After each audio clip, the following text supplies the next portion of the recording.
الحمدللہ وکفا والصلاة والسلام علی عبادہ الذین اصطفا خصوصاً علی افضلہم وخاتم النبیین محمد الامین وعلی آلہ واصحابہ اجمعین.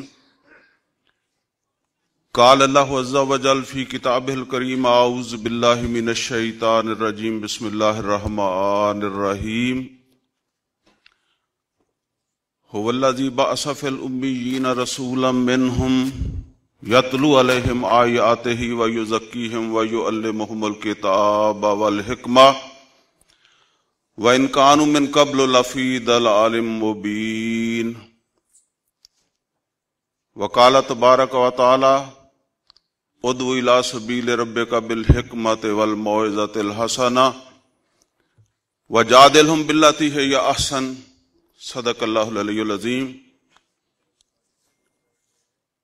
تربیت اساسی دعوت اور اس کا ہدف، یہ جو ہے وہ اس وقت میں نے موضوع ہے جس کے اوپر گفتگو کرنی ہے. تربیت کے حوالے سے جو ہے وہ چند باتیں پہلے سمجھ لیں. تربیہ یا تربیت جو ہے یہ عربی زبان کا لفظ ہے. را با واو کے مادے سے یہ لیا گیا ہے. اس کا مفہوم یہ ہے کہ کسی چیز کو یا کسی شے کو اس کی ابتدا سے انتہا تک ترقی دینا، اور اس دوران اس کی جو بھی ضروریات ہیں ان کو پورا کرنا، اور جو بھی اس کو خطرات یا اندیشے لاحق ہوں ان سے اسے آگاہی دینا یا اس کا جو ہے وہ تحفظ کرنا. اصطلاحاً یہ پرورش کرنے کے مفہوم میں یہ لفظ جو ہے وہ استعمال ہوتا ہے،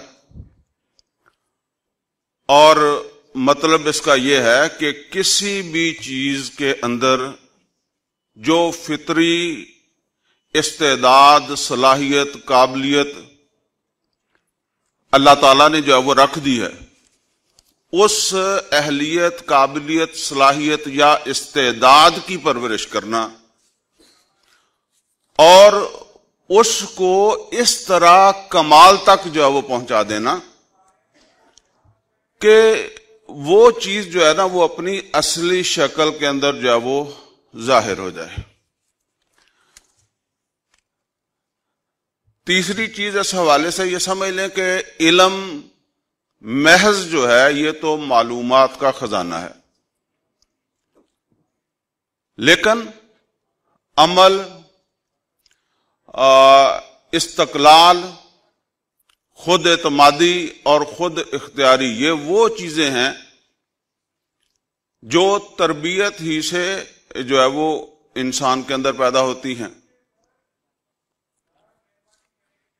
اس حوالے سے جو ہے وہ ایک اور بات جو ہے وہ ضروری یہ سمجھ لیں کہ تربیت جو ہے اس کے بغیر دعوت جو ہے وہ اس کے رائگاں جانے کا جو ہے وہ ہر وقت خدشہ رہے گا. لہذا یہ ضروری ہے کہ تربیت کے ساتھ ایک مستقل اور مؤثر نظام تربیت جو ہے وہ بھی دعوت کے ساتھ جو ہے وہ میں نے شاید تربیت کہہ دیا، یعنی دعوت کے ساتھ ایک مؤثر اور مستقل نظام تربیت جو ہے وہ بہت ضروری ہے. ورنہ جیسے میں نے عرض کیا کہ یہ دعوت جو ہے یہ بھی بس ایک ٹھیک ہے محنت ہے، لیکن یہ نتیجہ خیز نہیں ہوگی. بالکل اسی طریقے سے جس طریقے سے کسی جو ہے نا وہ فاتح نے کوئی علاقہ فتح کیا ہے، اور فتح کرنے کے بعد اس علاقے میں اس نے نظم و نسق کے حوالے سے یا کچھ دوسرے تقاضے ہیں اپنے اس کو کنٹرول کو اس پر جو ہے وہ برقرار رکھنے کے لیے وہ تقاضے اس نے پورے نہیں کیے، تو بغاوت جو ہے نا وہ اس کے 100% چانس ہے. اسی طرح اگر نری دعوت ہے اور اس کے ساتھ تربیت نہیں ہے تو چونکہ تربیت جو ہے اسی کے نتیجے میں دعوت دلوں کے اندر جڑ پکڑتی ہے، ورنہ آپ جتنی دعوت جو ہے وہ پھیلا لیں لیکن اس سے وہ نتائج حاصل نہیں ہوں گے جو ہم حاصل کرنا چاہتے ہیں۔ قرآن کریم کے اندر اللہ تعالیٰ نے موسیٰ علیہ الصلوۃ والسلام کا ایک واقعہ بیان کیا ہے، اور اس واقعے کے اندر بھی اس حوالے سے جو ہے وہ ایک سبق موجود ہے۔ وہ واقعہ یہ ہے کہ موسیٰ علیہ الصلوۃ والسلام نے جس وقت بنی اسرائیل کو فرعون کی غلامی سے نجات دلائی، تو موسیٰ علیہ الصلوۃ والسلام کو اللہ تعالیٰ نے اگرچہ طور پر بلایا تھا، لیکن جس وقت بلایا تھا موسیٰ علیہ الصلوۃ والسلام اس سے پہلے ہی جو ہے وہ طور پہ چلے گئے، صحرائے سینا کے اندر جو ہے وہ اپنی قوم کو چھوڑ کے۔ اب جب وہاں گئے ہیں تو اللہ تعالیٰ نے موسیٰ علیہ الصلوۃ والسلام کا یہ وہاں جلدی پہنچنا جو ہے اس کو پسند نہیں فرمایا، اور اللہ تعالیٰ نے موسیٰ علیہ الصلوۃ والسلام سے یہ سوال کیا، وَمَا أَعْجَلَكَ عَنْ قَوْمِكَ يَا موسیٰ، موسیٰ تجھے کس چیز نے اجلت دے دی کہ تو جو ہے وہ اپنی قوم کو چھوڑ کر میرے پاس آ گیا؟ اب ظاہر بات ہے موسیٰ علیہ الصلوۃ والسلام تو اللہ کی رضا کے لیے جلدی گئے نا۔ تو موسیٰ علیہ الصلوۃ والسلام نے وہی جواب دیا، عجلت علیک لرب لترضی، اے اللہ میں نے جلدی اس وجہ سے کی کہ تو خوش ہوگا اور جو ہے وہ تو مجھ سے جو ہے وہ اس بارے میں دریافت فرما رہا ہے یا اس طرح جو ہے پوچھ رہا ہے۔ بہرحال یہ وقت اللہ کی حکمت میں تھا کہ موسیٰ علیہ الصلوۃ والسلام اس کو اپنی قوم کے ساتھ صرف کریں، ان کی تربیت کے اوپر صرف کریں۔ اسی لیے پھر اللہ تعالیٰ نے فرمایا کہ تو مجھے راضی کرنے آ گیا، جلدی آ گیا، لیکن پیچھے تیری قوم جو ہے اس کو سامری نے گمراہ کر دیا۔ تو اس حوالے سے بس ایک بات اور میں کہہ دوں، وہ بھی میں سمجھتا ہوں کہ ضروری ہے۔ تربیت جو ہے وہ ایک تو یہ ہے کہ ہدف کے تعین کے ساتھ ہونی چاہیے، اور دوسرا اس کے جو مراحل ہیں ان کا بھی تعین ہونا چاہیے، ان کو بھی لازماً جو ہے وہ پیش نظر رکھنا چاہیے۔ مثال کے طور پر ایک بچہ ہے، اس کی تربیت آپ کرتے ہیں تو ظاہر ہے تربیت تو بچپن سے لے کر جوانی تک ہی چلتی ہے نا، لیکن ایک تربیت وہ ہے جو آپ شیر خواری کے زمانے میں کر رہے ہیں، ایک تربیت وہ ہے جو نوجوانی میں کر رہے ہیں، تو ہر جگہ پھر جو ہے نا وہ لحاظ رکھنا پڑے گا کہ اس وقت جو ہے وہ تربیت کیسی ہونی چاہیے۔ اب یہ جو ہے وہ میرے موضوع کے اندر جو دوسرا حصہ ہے نا، اس کے حوالے سے جو ہے وہ چند باتیں میں عرض کر لوں۔ اساسی دعوت، یہ سمجھ لیں جی کہ اسلامی انقلاب کے لیے یہ دونوں چیزیں، دعوت اور تربیت، یہ دونوں ساتھ ساتھ چلتی ہیں۔ قرآن کریم کے اندر اللہ رب العزت نے نبی صلی اللہ علیہ وسلم کا جو منہج بیان فرمایا ہے، اساسی منہج، جس کے ذریعے سے نبی صلی اللہ علیہ وسلم نے اس معاشرے سے جو ہے وہ افراد کو نکالا اور ان کو اس مقصد کو حاصل کرنے کے لیے جو ہے وہ لگا دیا۔ وہ مقصد جو ہے وہ بیان ہوا ہے سورہ صف کے اندر، اور سورہ جمعہ کے اندر جو ہے وہ نبی صلی اللہ علیہ وسلم کا وہ اساسی منہج بیان ہوا ہے۔ وہ میں نے آیت ابھی پڑھی بھی ہے اور دوبارہ بھی پڑھ دیتا ہوں۔ هو الذی بعث فی الامیین رسولا منہم یتلو علیہم آیاتہ ویزکیہم ویعلمہم الکتاب والحکمہ وان کانوا من قبل لفی ضلال مبین۔ اس کے اندر جو ہے وہ 4 چیزیں نبی صلی اللہ علیہ وسلم کے اس منہج کے اندر اللہ تعالیٰ نے یہاں ان کا ذکر کیا ہے کہ یہ ہے، اور اس میں پہلی کیا ہے؟ تلاوت آیات۔ اور دوسری ہے تزکیہ، تیسری ہے تعلیم حکمت، اور تیسری ہے تعلیم کتاب، اور چوتھی ہے تعلیم حکمت۔ اب ان میں سے چونکہ ٹائم بھی ہمارے پاس محدود ہی ہے، اس میں کچھ وقت لگ بھی گیا ہے، تو بہرحال جو ہے نا وہ میں سمجھتا ہوں کہ یہ پہلی چیز جو ہے نا وہ اس کے اوپر ہم ذرا گفتگو کر لیں، دوسری دو چیزوں پہ ٹائم ہوا تو کر لیں گے۔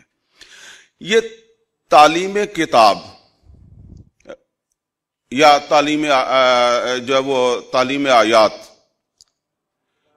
تلاوت آیات، یہ صرف نبی صلی اللہ علیہ وسلم کے منہج میں ہی جو ہے نا وہ یہ شامل نہیں رہا، بلکہ جتنے بھی پیغمبر آئے ہیں ہر پیغمبر کی منہج میں یہ تلاوت آیات شامل رہا ہے۔ سورہ اعراف کے اندر اللہ رب العزت نے تذکرہ فرمایا جب انسان کو زمین کے اوپر جب وہ بسایا تو اس وقت اللہ تعالیٰ نے جو ہے وہ جو انسان کو ہدایت دی، ان میں سے ایک ہدایت یہ ہے، یا بنی آدم، اے آدم کی اولاد، اما یاتینکم رسل منکم، جب بھی تمہارے پاس میری جانب سے رسول آئیں، یقصون علیکم آیاتی، وہ رسول تمہارے سامنے میری آیات پڑھیں، فمن اتقی واصلح، جس میں بھی تقوی پیدا ہو گیا اور جس کی بھی اصلاح ہو گئی، فلا خوف علیہم ولا هم یحزنون، اس کے لیے کوئی خوف نہیں ہوگا، کوئی حزن نہیں ہوگا۔ یہاں نوٹ کریں، یہ رسول صرف محمد رسول اللہ صلی اللہ علیہ وسلم کی بات نہیں ہو رہی، تمام رسولوں کی بات ہو رہی ہے۔ اور رسولوں نے آ کر جو کام کیا وہ کیا ہے، یقصون علیکم آیاتی، وہ تمہارے سامنے میری آیات پڑھیں گے، اور ان آیات کا نتیجہ کیا ہے؟ ان آیات کا نتیجہ ہے فمن اتقی واصلح، کسی کی اصلاح ہو گئی اور کسی کے اندر تقوی پیدا ہو گیا اور کوئی رہ گیا، محروم رہ گیا۔ جس کے اندر تقوی پیدا ہو گیا، جس کی اصلاح ہوگی، فلا خوف علیہم ولا هم یحزنون۔ اچھا، ابھی یہ جو میں نے ابھی آپ کو یہ جو بات بتائی ہے یا یہ آیت جو ہے وہ آپ کے سامنے پڑھی ہے، یہ تو اس وقت کی ہے نا جب اللہ تعالیٰ نے انسان کو بسایا زمین پر۔ اب بالکل آخر پہ چلے جائیں، سورہ نحل کے اندر جو ہے نا وہ آیت ہے، جب جنتی جنت میں چلے جائیں گے، آخری منظر یہی ہے نا، جنتی جنت کی طرف چلے جائیں گے اور جہنمی جہنم کے دروازے تک جب وہ پہنچ جائیں گے۔ اب جب وہ جہنم کے دروازے پر پہنچیں گے تو جہنم کا وہ چوکیدار یا دروغہ فرشتہ وہ اتنے سارے لوگوں کو دیکھ کر حیران ہو جائے گا کہ یہ سارے عقل سمجھ کے بغیر ہی تھے۔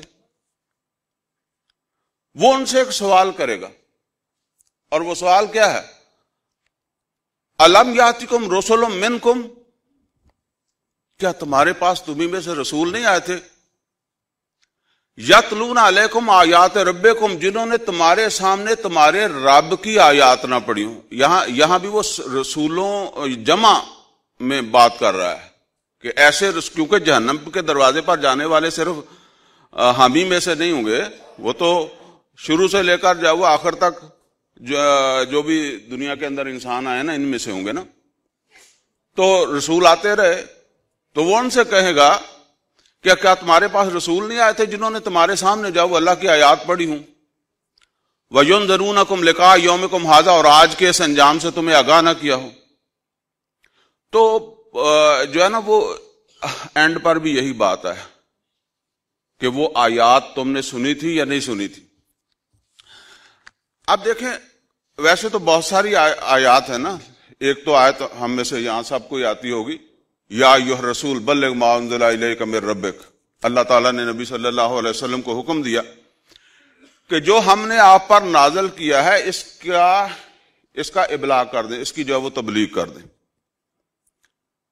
اور اسی طرح سورہ نمل کے اندر بھی جو ہے وہ ایک مقام کے اوپر اللہ تعالیٰ نے نبی صلی اللہ علیہ وسلم سے فرمایا اے نبی آپ ان سے کہیں کہ اللہ تعالیٰ نے مجھے حکم دیا وَأُمِرْتُ أَنْ أَكُونَ مِنَ الْمُسْلِمِينَ وَأَنْ أَتْلُوَ الْقُرْآنَ، کہ مجھے حکم دیا گیا ہے کہ میں فرما بردار بن جاؤں، مسلمان بن کر رہوں، اور دوسرا مجھے حکم دیا گیا ہے کہ میں قرآن سناتا رہوں، کیونکہ مکے والے نہیں سننا چاہتے تھے نا، تو مجھے حکم دیا گیا کہ میں قرآن سناتا رہوں۔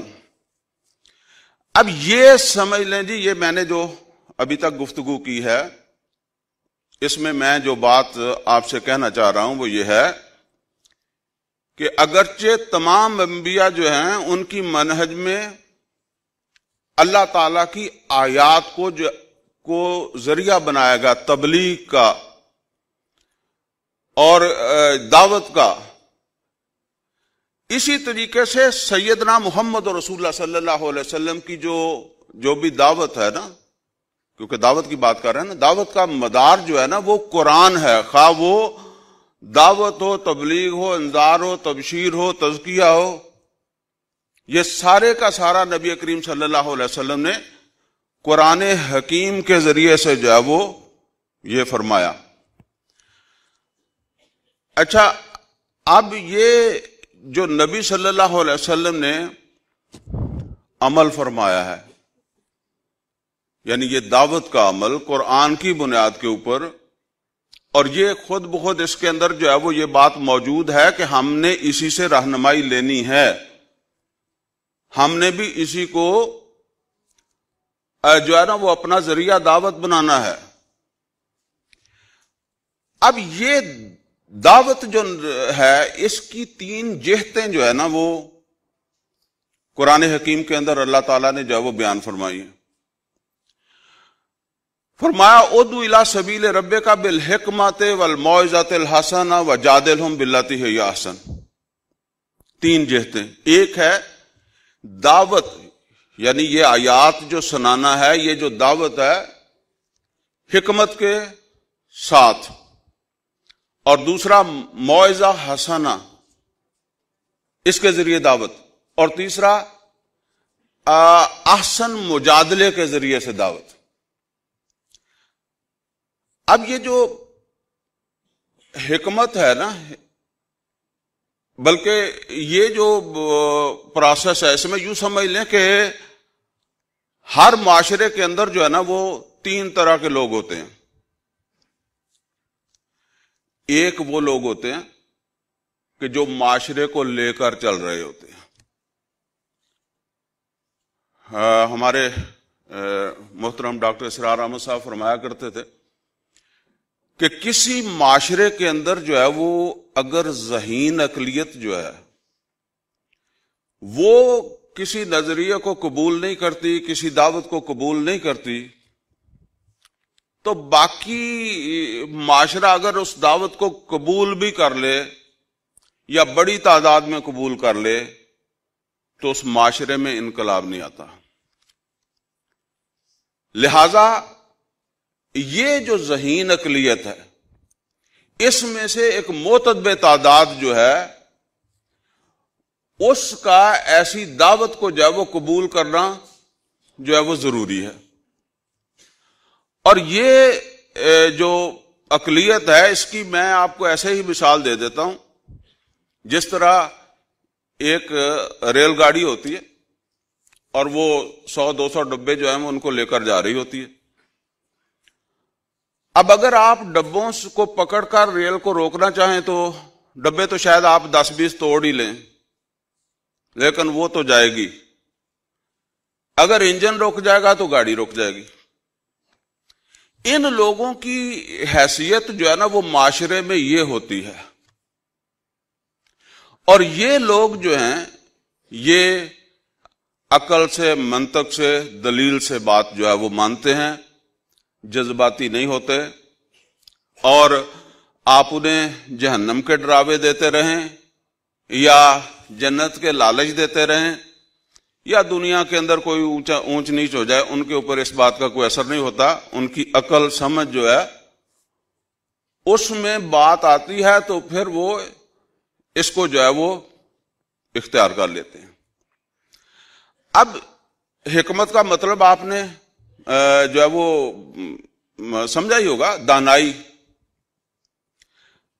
تو یہاں جو پہلی بات ہے نا کہ یہ دانائی کے ساتھ، حکمت کے ساتھ، دلائل کے ساتھ ان لوگوں کو مخاطب کرے. یہاں دیکھیں یہ سب سے پہلے آ رہا ہے ادعو الی سبیل ربک بالحکمہ، یہ انجن جس کو میں نے کہا کہ اس کو روکنے کے لیے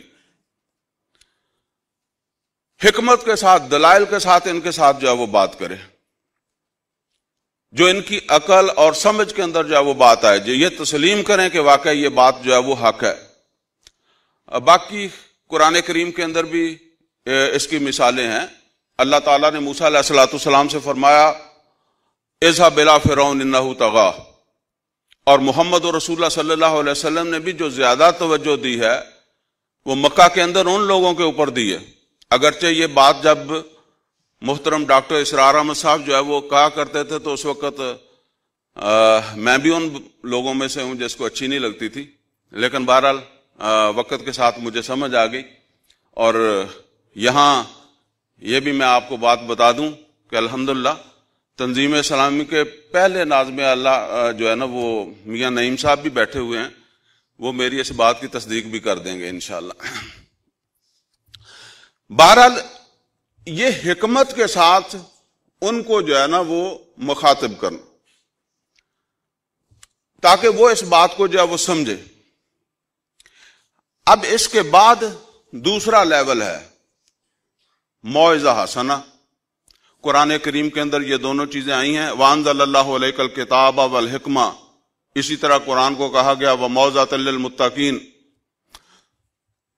یہ ان کو جو ہے نا وہ ان کے جذبات کو بھی آپ اپیل کر سکتے ہیں، اور کوئی جنت یا جہنم کا کوئی خوف اور کوئی جو ہے وہ لالچ بھی ان کو جو ہے وہ دے سکتے ہیں. یا کوئی حادثہ ہو گیا، کوئی آفت آ گئی، مصیبت آ گئی، ہم اکثر دیکھتے ہیں کہ ہمارے گھروں کے اندر دل نرم ہو جاتے ہیں. ان کے لیے بھی یہ سارے مضامین قرآن میں ہے، حکمت بھی ہے، موعظہ بھی ہے، ان کے لیے بھی سامان ہے، ان کے لیے بھی سامان ہے. اچھا، اب اس کے بعد یہ تیسرے درجے میں آ گیا مجادلہ. یہ سمجھ لیں جی ہر معاشرے کے اندر جو ہے نا وہ ایسے لوگ ہوتے ہیں، خاص طور پہ جو ہے نا وہ کوئی بھی نظریہ جو ہے نا وہ جب کوئی جماعت یا گروہ اختیار کرتا ہے تو آہستہ آہستہ اس کے اندر جو ہے نا وہ بس وہ نظریے کی یا اپنے اس راستے کی عصبیت پیدا ہو جاتی ہے، اور ان میں ایسے لوگ جو ہے نا وہ جو اس کے ساتھ زیادہ وابستہ ہوتے ہیں وہ یہ سوچنے سمجھنے کے لیے تیار ہی نہیں ہوتے کہ کوئی کیا بات کہتا ہے.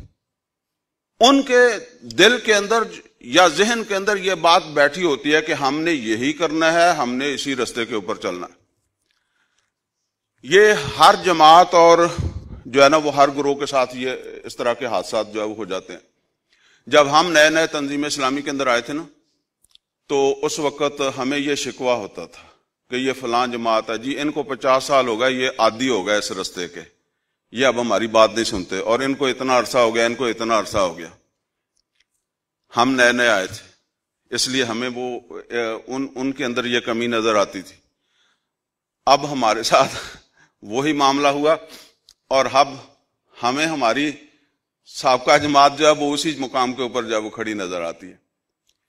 بانی محترم ڈاکٹر اسرار احمد صاحب وہ بھی فرمایا کرتے تھے کہ جو ہے نا وہ نظریاتی جماعت یا انقلابی جماعت اس کی عمر 25-30 سال سے زیادہ نہیں ہوتی. تو یہ سمجھ لیں. اس سے آگے پھر اور قادیانی ہیں، عیسائی ہیں، یہودی ہیں، خاص طور پہ جن لوگوں کے مفادات ہوتے ہیں، انہوں نے آپ کو غلط ثابت کرنا ہی کرنا ہے. ان کے ساتھ آپ کو مجادلہ کرنا ہے. ان میں سے بہت کم ہو سکتا ہے کہ کوئی اکا دکا وہ آپ کی دعوت کو قبول کر لیں، ورنہ وہ قبول نہیں کریں گے. خواہ وہ جس طرح نبی صلی اللہ علیہ وسلم کے بارے میں آیا نا کہ یعرفونہ کما یعرفون ابناءہم، وہ جان بھی لیں گے، پہچان بھی لیں گے، نہیں چلیں گے آپ کے ساتھ. لیکن آپ نے یہ کام کیوں کرنا ہے؟ یہ آپ نے جو دعوت دی ہے، جو آپ کی دعوت کے زیر اثر ہیں، ان کے تحفظ کے لیے یہ مجادلہ بھی کرنا ہے۔ لیکن اللہ تعالیٰ نے فرمایا وَجَادِلْهُمْ بِالَّتِي هِيَ أَحْسَنُ۔ اچھا جی، اب یہ دعوت کا کام ہے، اس دعوت کا ہدف کیا ہے، یا اس کا کیا نتیجہ نکلنا چاہیے؟ اس کا نتیجہ جو ہے یا اس کا ہدف جو ہے وہ یہ نکلنا چاہیے کہ معاشرے کے اندر ایک رو چال نکلے، یعنی ایک لہر جو ہے وہ چال نکلے۔ وہ کیا لہر ہو؟ تجدید ایمان کی لہر، نمبر 2 توبہ کی لہر، اور نمبر 3 تجدید عہد کی لہر۔ یہ دعوت ایسی ہونی چاہیے، قرآن کی دعوت، جس کے نتیجے میں معاشرے کے اندر جو ہے وہ یہ 3 نتائج یا معاشرے کے اوپر یہ 3 اثرات جو ہے وہ پڑنے چاہیے۔ اب اس کے اندر جو پہلی چیز ہے، خاص طور پہ جس معاشرے کے اندر ہم ہیں، ویسے تو پھر آپ سوچ سکتے ہیں کہ کسی غیر مسلم کے اندر جو ہے وہ بھی تو ظاہر ہے اس کو بھی دعوت دی جا سکتی ہے، لیکن اس وقت ہمارا فوکس بھی خود ہم ہی ہیں۔ تو اس اعتبار سے یہ سمجھ لیں کہ ایمان کے اندر کمزوری آ جاتی ہے، اور جب بھی موقع ملے اشہد اللہ الہ الا اللہ و اشہد ان محمد عبدہ و رسولہ، اس کو جو ہے وہ پڑھتے رہنا۔ یہ ایک عمل ہے جو بتایا گیا ہے۔ ویسے قرآن حکیم کے اندر بھی یہ بات ہے کہ ایمان جو ہے وہ اس کے اندر اضافہ ہو جاتا ہے۔ اذا تلیت علیہم آیاتہ زادتہم ایمانا، اور ایمان واقعی کمزور ہوتا ہے، لیکن اس دعوت کے نتیجے میں اب وہ ایمان کی تجدید، یعنی شعوری طور پر انسان جو ہے نا، وہ اگر وہ اس کی جو ہے نا وہ فکر کے اوپر کوئی پردے پڑ گئے تھے، کوئی ذہول ہو گیا تھا، تو اب جس طرح کوئی چیز جو ہے وہ مٹی لگی ہوئی ہے اس کو دوبارہ جو ہے وہ جھاڑ کر آپ استعمال میں لے آتے ہیں، اسی طریقے سے دوبارہ جو ہے وہ شعوری طور پر جو ہے وہ دوبارہ ایمان کے اندر جو ہے وہ داخل ہونا۔ اللہ تعالیٰ نے سورہ نساء کے اندر فرمایا، اور یہ نبی صلی اللہ علیہ وسلم پر ہی آیت نازل ہوئی ہے نا۔ ظاہر بات ہے کچھ صحابہ میں سے، صحابہ تو ظاہر ہے ہمارے لیے تو سب صحابہ ہی ہیں، جب ہم کہتے ہیں تو ہمیں نہیں پتا کہ تعین کے ساتھ کون ان میں منافق تھا، لیکن یہ بات تو کہی گئی، یا ایھا الذین آمنوا، اے ایمان والو، آمنوا باللہ ورسولہ والکتاب الذی نزل علی رسولہ والکتاب الذی انزل من قبل۔ تو وہ ایمان والے کون سے ہیں جی؟ جو کتاب پر اور سابقہ کتب کے اوپر یا رسول کے اوپر ایمان نہیں رکھتے، یا اللہ کے اوپر ایمان نہیں رکھتے۔ تو یہ جو ہے نا وہ تجدید ایمان، اور یہ ایسا عمل ہے کہ جسے کرتے ہی رہنا چاہیے۔ اور دوسرا یہ ہے کہ توبہ، آج تک جو کچھ میں نے کیا ہے، جو غلط کیا ہے، شعوری طور پر کیا ہے یا غیر شعوری طور پر جو ہے وہ میں نے کیا ہے، اس سب سے توبہ۔ بالعموم ہم اگر غور کریں، میں اپنے بارے میں تو یہ جانتا ہوں کہ ٹھیک ہے وہ نماز ہم پڑھتے ہیں تو نماز کے بعد عادت بنی ہوئی ہے استغفر اللہ استغفر اللہ استغفر اللہ کو 2-4 دفعہ کہہ لیا، لیکن جو نبی صلی اللہ علیہ وسلم فرماتے ہیں میں 100 بار استغفار کرتا ہوں دن میں، کبھی ہم نے شعوری طور پر ایسا سمجھا ہے؟ یہ 100 بار ہی نہیں ہو سکتا، 200 بار ہوتا ہو یا 400 بار ہوتا ہو، یہ تو ان گنت کے لیے ہے نا، جس کا حساب کرنا مشکل ہو جائے۔ قرآن کریم میں اللہ تعالیٰ نے فرمایا یا ایھا الذین آمنوا، اے ایمان والو، توبوا الی اللہ توبۃ نصوحا، تم سب توبہ کرو اللہ کی جناب میں خالص توبہ۔ تو یہ ہے جی دوسری چیز یا دوسرا نتیجہ یا دوسرا ہدف دعوت کا۔ اب تیسرا ہے تجدید عہد، اس کا تعلق ہے مقصد بعثت کے ساتھ، یعنی یہ عہد رسولوں کے ساتھ ہوتا تھا اور پھر صحابہ نے کیا محمد رسول اللہ صلی اللہ علیہ وسلم کے ساتھ۔ قرآن کریم کے اندر کئی جگہ ان اللہ اشتری من المؤمنین انفسهم واموالهم بان لهم الجنہ. تو یہ سودا کس کے ساتھ ہوا؟ یہ سودا ہوا محمد رسول اللہ صلی اللہ علیہ وسلم کے ساتھ. اسی طریقے سے جو ہے وہ سورہ مائدہ کے اندر بھی آیا وَاذْكُرُوا نِعْمَتَ اللَّهِ عَلَيْكُمْ، یاد کرو اللہ تعالیٰ کی نعمت جو تمہارے اوپر ہوئی، وَمِيثَاقَهُ الَّذِي وَاثَقَكُم بِهِ، اور اس میثاق کو بھی جو بہت پختہ تم نے ان سے جو ہے وہ باندھا، اذ قلتم سمعنا وَأَطَعْنَا، جب تم نے کہا ہم سنیں گے اطاعت کریں گے. تو وہاں سورہ بقرہ کے آخری رکوع میں بھی آتا ہے نا وَقَالُوا سَمِعْنَا وَأَطَعْنَا. تو یہ ہے اس مقصد کے لیے جو ہے وہ عہد رسول اللہ صلی اللہ علیہ وسلم کے ساتھ. اب تو بڑا عرصہ گزر گیا، رسول اللہ صلی اللہ علیہ وسلم چلے گئے، وہ کام تو ابھی باقی ہے نا، نور توحید کا اتمام ابھی باقی ہے، وقت فرصت ہے کہاں، کام ابھی باقی ہے. تو اب یہ کام کرنا ہے نا. ظاہر ہے میں نے وہ بتایا تو پہلے بھی ہم کرنے کے لیے ایک جگہ جمع ہوئے تھے، اور اب بھی یہاں اگر جمع ہوئے ہیں تو کرنے کے لیے جمع ہوئے ہیں نا، یا ویسے دیکھنے کے لیے آئے ہیں. اب یہاں بھی ظاہر بات ہے کہ ایک نظم ہوگا، اور اس نظم کے اندر جو ہے وہ ہم نے یہ جو پارٹیسپیشن کرنی ہے اس مقصد کو حاصل کرنے کے لیے جو وہ کرنی ہے. میرا وقت 1 منٹ اوپر ہو گیا، بس اسی کے اوپر میں بات ختم کرتا ہوں. اقول قولی ھذا واستغفر لی ولکم ولسائر المسلمین والمسلمات.